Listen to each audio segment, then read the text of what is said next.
My mother-in-law opened the front door at 10:41 that night, wearing her cream robe and the calm little smile she used whenever she wanted me to feel ridiculous. "You drove all the way back because a 9-year-old sent you a dramatic text?" Denise said. This is exactly why Sophie behaves the way she does. I barely heard her, because behind Denise, at the end of the hallway, a dining chair had been jammed under the handle of the basement door, and on the floor beside it was Sophie's little silver star keychain, broken in half. For 1 second I couldn't move. Then I heard a tiny sound from behind the basement door. "Mom?" Denise's smile disappeared.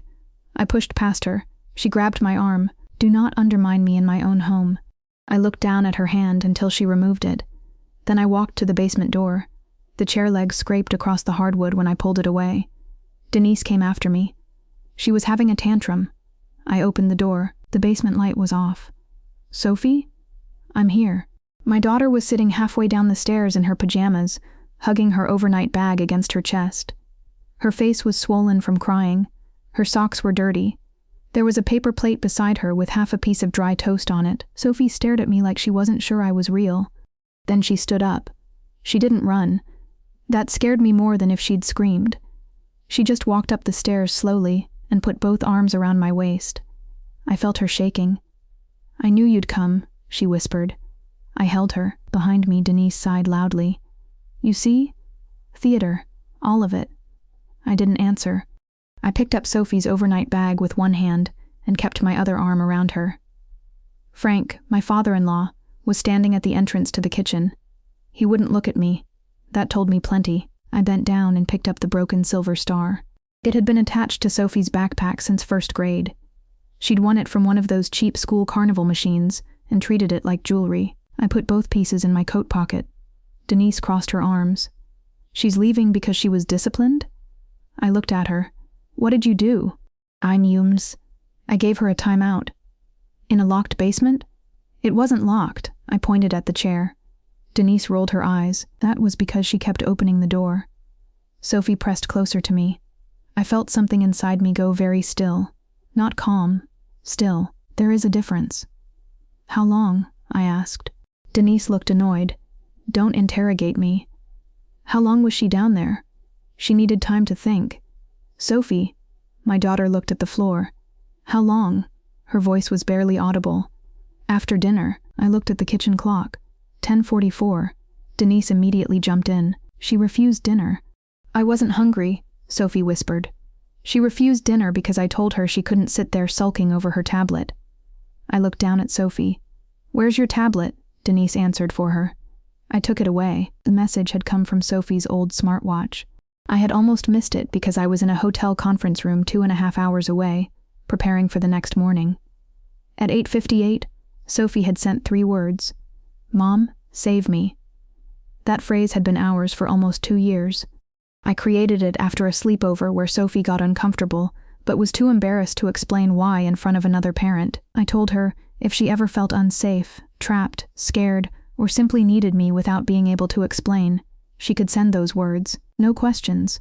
I would come. I had explained that rule to my husband. I had never explained it to Denise. Thank God. "Get your shoes," I told Sophie. "They're upstairs." "I'll come with you." Denise stepped between us and the staircase. "No," I stared at her.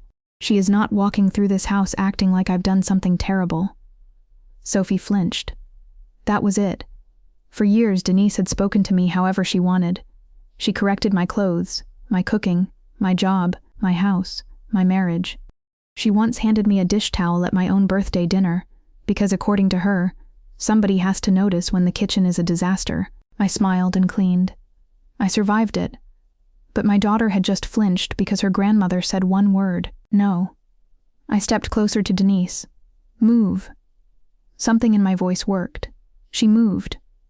I walked upstairs with Sophie. Her little sneakers were tucked underneath the guest room dresser. Her clothes were still folded inside the suitcase, but there was a sheet of paper on the bed. I picked it up. At the top, in Denise's neat handwriting, she'd written, "Sophie's 48-hour reset." Underneath were rules. No tablet, no calling mom unless approved, no dessert, no television, no closing doors, no leaving the table without permission, bedtime determined by attitude, meals determined by cooperation, The last one made my stomach twist. I folded the paper and slipped it into my purse. Then I helped Sophie put on her sneakers. She watched my face. Am I in trouble? I crouched in front of her. No, Grandma said you were going to be embarrassed when you found out how I acted. You are not in trouble. Her mouth trembled. I tried to be good enough to come upstairs. I had to look away for a second. That sentence hurt worse than anything Denise had ever said to me, because I knew exactly what it meant. I had spent 20 years trying to be good enough to stay upstairs too. I just hadn't called it that. We went downstairs. Denise was waiting by the front door. Frank was still in the kitchen. My husband was on speakerphone now. Denise had called him. Of course she had. His voice came from her phone. Can everyone just calm down? Denise gave me a satisfied look.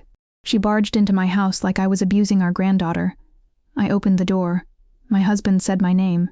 I stopped. Mom says Sophie was downstairs for 20 minutes because she screamed at her. Sophie looked up at me. I looked at Denise. There it was, 20 minutes. Denise had already chosen her lie. I didn't argue. I didn't show her the paper. I didn't tell her when Sophie's message arrived.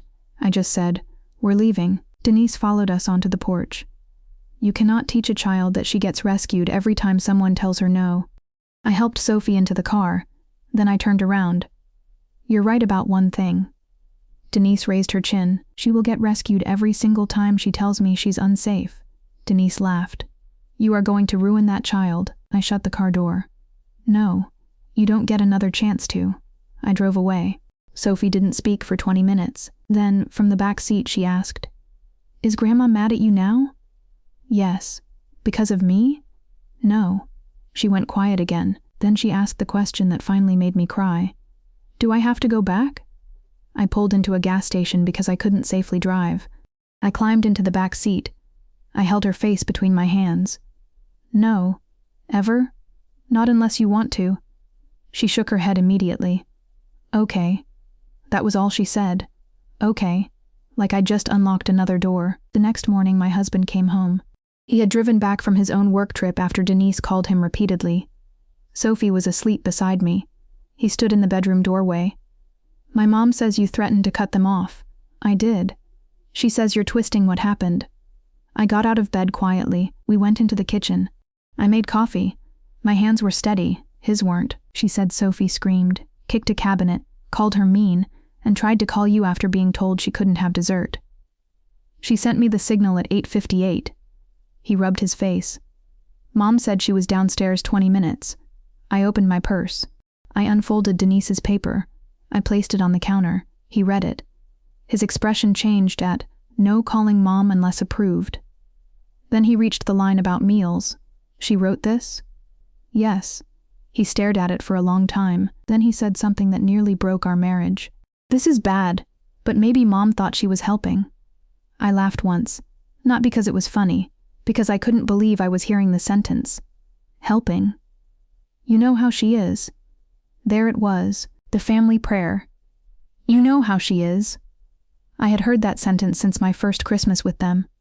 You know how Denise is. Don't take it personally. She's blunt. She likes things a certain way. She means well. Family forgives. Family moves on. Family doesn't keep score. Interesting how family always meant I had to absorb the damage so Denise didn't have to feel uncomfortable. I slid the paper toward my husband. Read the first line again. Sophie's 48-hour reset. She planned it. He looked at me. She didn't lose her temper. She didn't make one bad decision. She planned 48 hours of breaking our kids' habits without asking us. He sat down. I told him everything Sophie had told me during the drive. Denise had taken her tablet 10 minutes after I left because Sophie asked when she could video call me. She'd told Sophie, "Your mother has made you dependent." At dinner, Sophie didn't finish her chicken. Denise said no dessert. Sophie shrugged. That annoyed her. So Denise told her to sit at the table until she apologized for being disrespectful. Sophie asked what she had done. Denise said, "That question is disrespectful." Sophie started crying.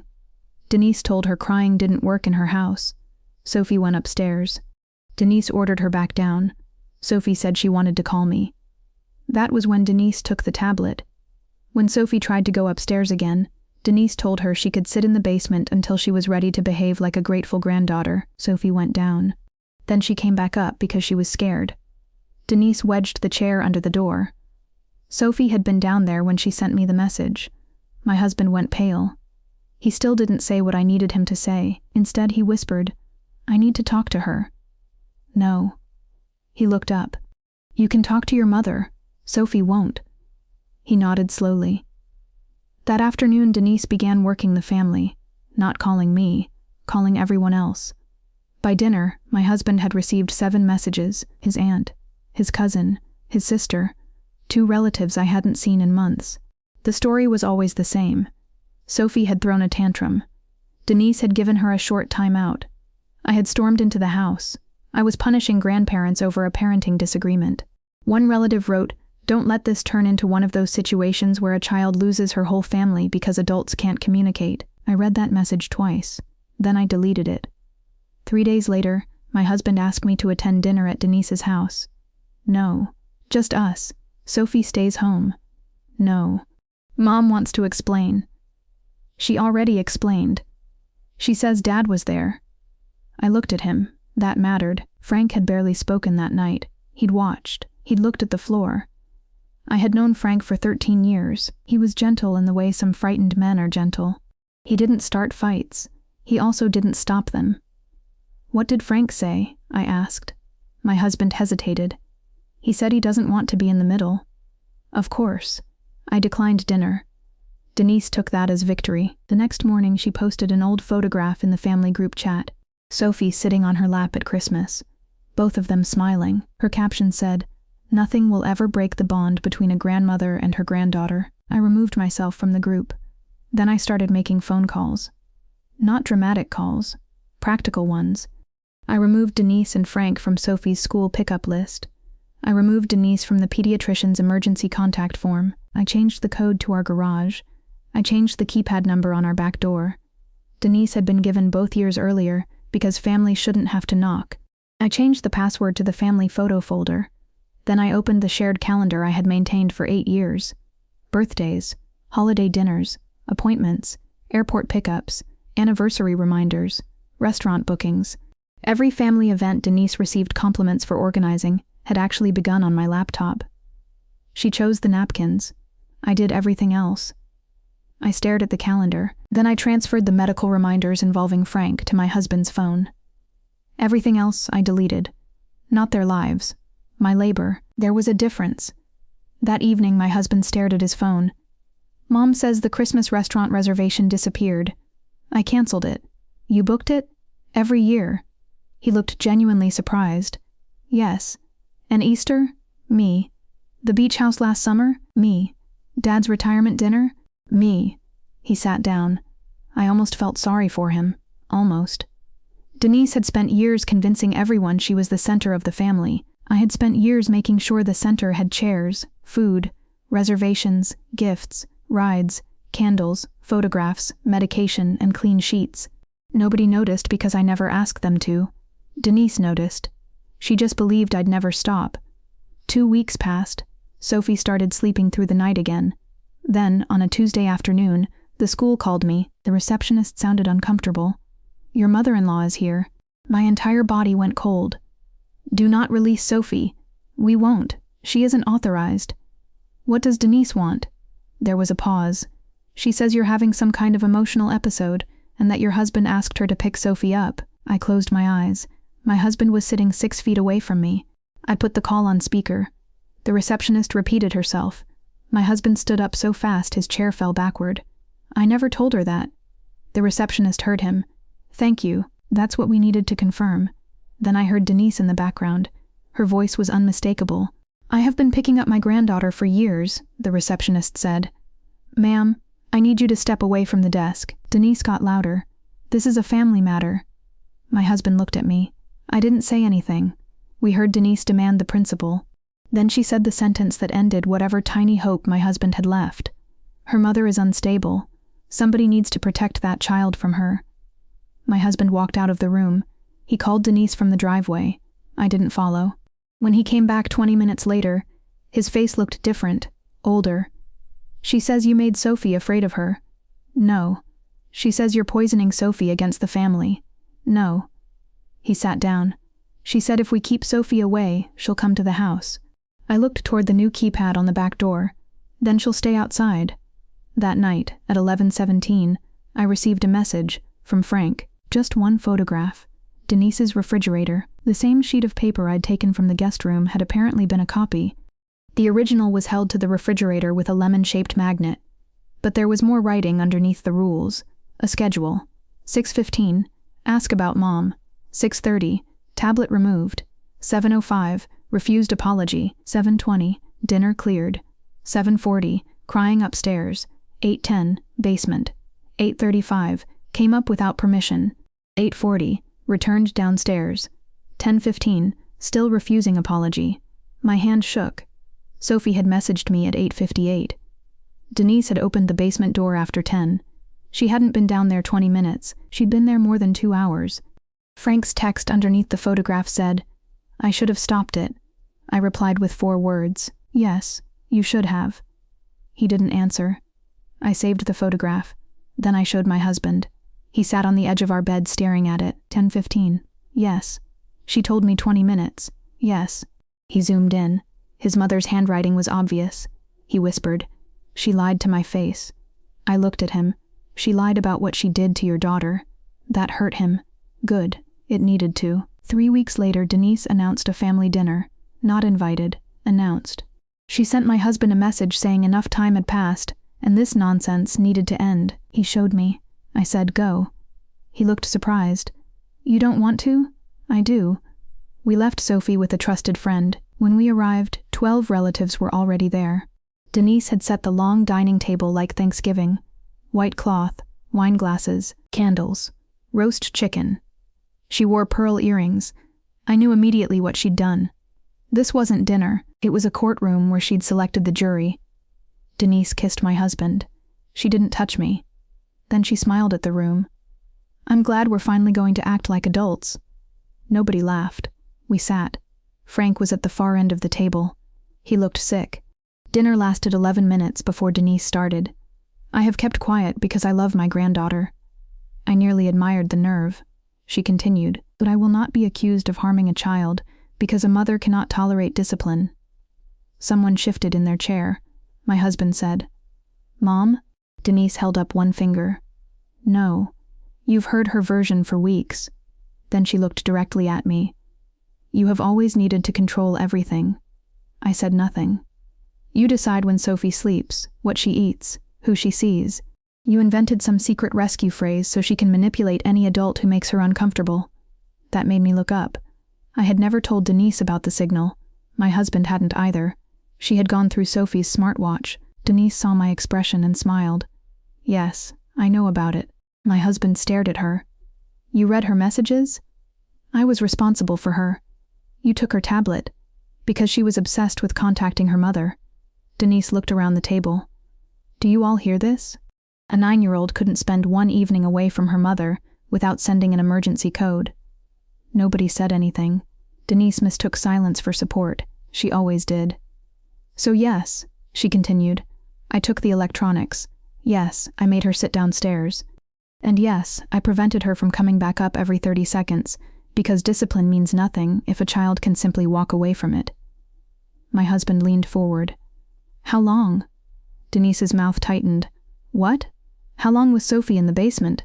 Not this again. How long?" "Maybe half an hour." I took out my phone. I placed it on the table. Frank stared at it. Denise noticed. "What is that?" I turned the screen toward my husband first, then toward the relatives beside him. The photograph of Denise's refrigerator was clear, her handwriting, her schedule, her lemon magnet, 8:10, basement, 10:15, still refusing apology. The room changed, not loudly. That was the worst part for Denise. Nobody yelled, nobody defended me. They just stopped looking at me like I was the problem. Denise looked at Frank. He dropped his eyes. "You took a picture of my refrigerator?" Frank whispered. She deserved to know. Denise stood up. "You had no right." My husband stood too. "You locked my daughter downstairs for more than 2 hours." "I did not lock her," I said. "You wedged a chair under the handle. She kept opening the door." "You just said you didn't lock her." "It wasn't a lock." My husband laughed. It sounded awful. Denise looked around the table. You're all really going to sit there and act like putting a child in a finished basement is abuse? Someone quietly said. For 2 hours? Denise turned. She was safe. I finally spoke. She was scared. She was being dramatic.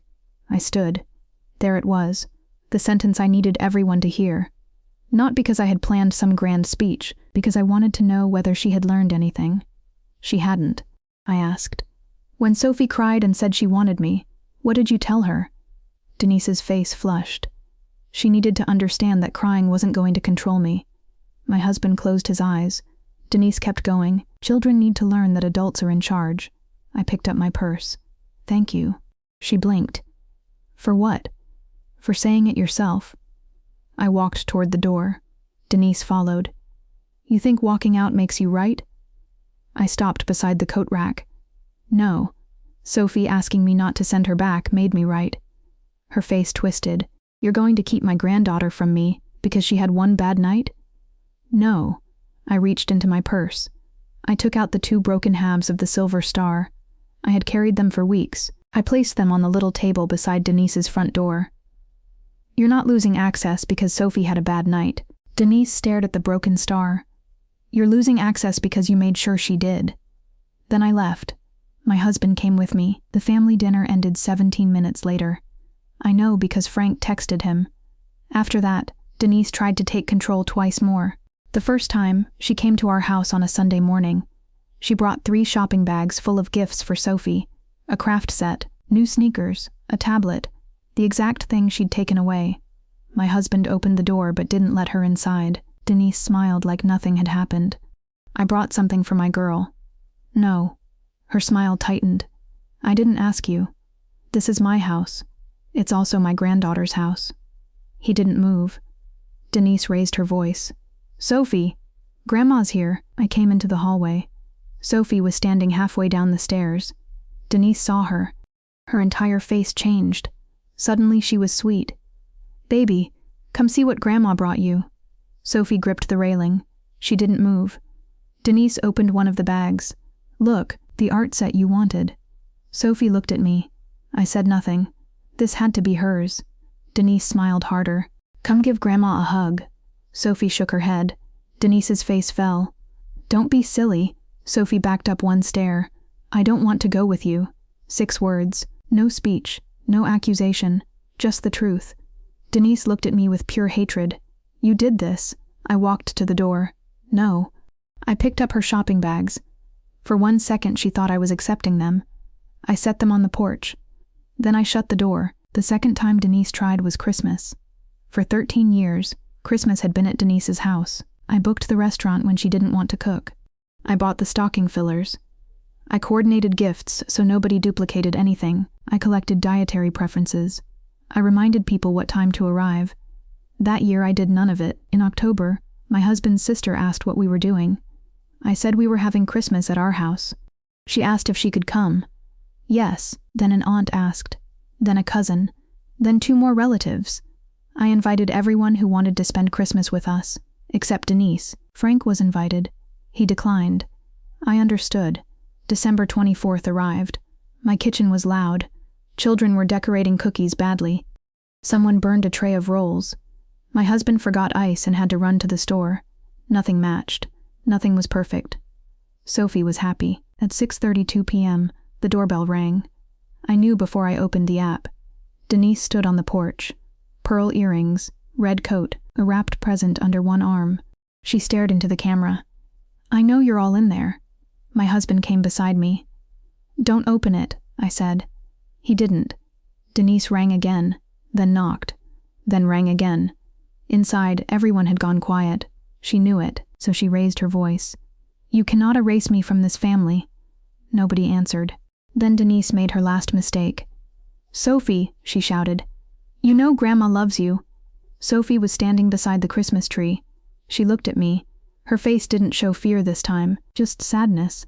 Then she walked over to the front window. She didn't open it. She pulled the curtain closed. That was when Denise finally understood. It wasn't me keeping Sophie away. Sophie didn't trust her anymore. The knocking stopped. A few seconds later, Denise's shadow disappeared from beneath the door. Nobody celebrated.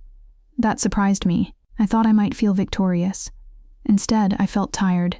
Then Sophie slipped her hand into mine. Can we finish the cookies? Yes. We went back to the kitchen. The family followed. Christmas continued. Denise's didn't. Over the next year, her world became smaller in ways she had never imagined possible. Not because I called people and demanded they choose sides. I never did. I simply stopped covering for her. When someone asked why Sophie wasn't visiting, I said, "Ask Denise." When Denise claimed I had exaggerated, my husband said, "Ask her how long Sophie was downstairs." When she claimed it was 20 minutes, Frank stopped staying silent. When she tried organizing Easter, half the family already had plans at our house. When she reserved the Christmas restaurant the next year, almost nobody went. She discovered something painful. People hadn't been gathering around her. They'd been gathering around the work I did behind her. Once I stopped doing it, her throne turned back into an ordinary dining chair. Frank eventually started visiting us alone, never with Sophie unsupervised, never pretending he hadn't failed her. He apologized to Sophie once. Simply, no excuses. She said okay. She didn't hug him. He accepted that. Denise never apologized, not once. She sent messages. She sent cards. She sent articles about grandparents' rights. She told my husband I was cruel. She told relatives I was vindictive. She mailed Sophie birthday money. We returned it. She dropped presents on the porch. We donated them. She tried guilt. She tried anger. She tried silence. Then she tried acting as if enough time had passed. Nothing worked. Because she still believed time was the same thing as remorse. It wasn't. On Sophie's 10th birthday, she asked for a small silver star necklace. I froze when she showed me the picture. "Are you sure?" She nodded. "I like stars." So I bought it. When I fastened it around her neck, she touched the little star and smiled at herself in the mirror. She didn't know I still had Denise's handwritten sheet locked in a file drawer. She didn't know I still had the photograph of the refrigerator. She didn't need to. Those things were mine to carry, not hers. A few months later, my husband asked what I wanted to do with the broken keychain pieces I'd taken back from Denise's entry table after the family dinner. I had picked them up before leaving. For a long time, I didn't know why. I opened the drawer. 2 cheap pieces of silver-colored plastic, 1 bent ring, 1 chipped star. I held them in my palm. Then Sophie came into the room. "What are those?" "Something old." She looked closer.